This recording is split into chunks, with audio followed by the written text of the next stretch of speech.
the role of the internet as a tool of personal empowerment has never been more key in 2014. I mean, look at the mainstream media ratings, for example, MSNBC, CNN. Their ratings are nosediving. The conventional media, the dinosaur media, is dying.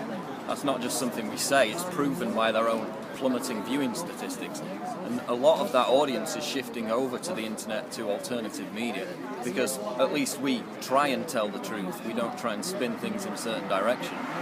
So the fact that they're now coming in with regulation like SOPA and PIPA and the Chinese Internet ID system, which was proposed by Obama and the White House back in 2009, is now being introduced again under the Trusted Identities Program.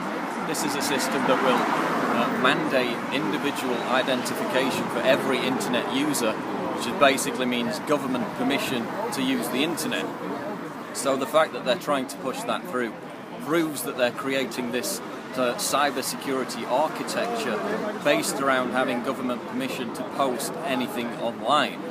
They're also trying to censor information on the internet, one example of which is a lot of big websites are now banning comment sections when academic studies have proven that the comment sections below articles actually have a major impact on how the news article is perceived by the reader.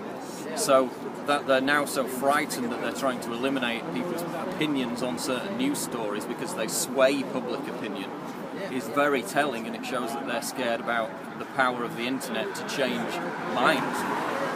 They're also coming in with, again, the cybersecurity agenda, which is justified on hacker attacks, cyber attacks from the outside, when in fact every major cyber attack, from Flame to Stuxnet and others, is admitted to have been launched by the United States and or Israel.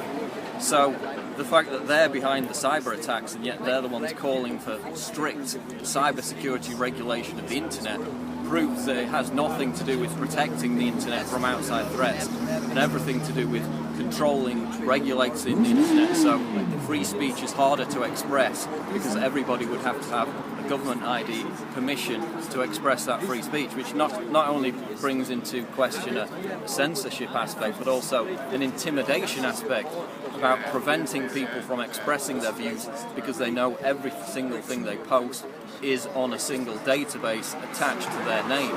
So the fact that they're doing all that with the internet shows how frightened they are of the internet, the web as a powerful tool of personal empowerment and the free flow of information.